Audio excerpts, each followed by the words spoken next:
ఆళ్ళది చూడలేదు అల్లుడి పేరు సోమలింగం అని ఉన్నిద్దరిని చూసుకోలేకే ఉక్కిరి బిగ్గిరి అయిపోతుంటే మళ్ళీ ఇంకొకరంట.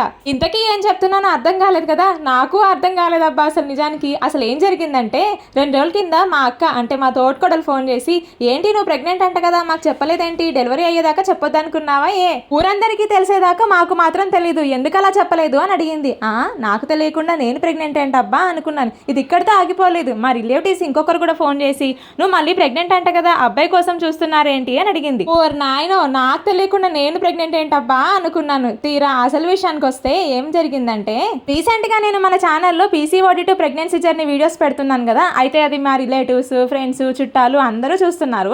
దాంతోపాటు మీరు మన సబ్స్క్రైబర్స్, ఫాలోవర్స్ అందరూ చూస్తారు కదా.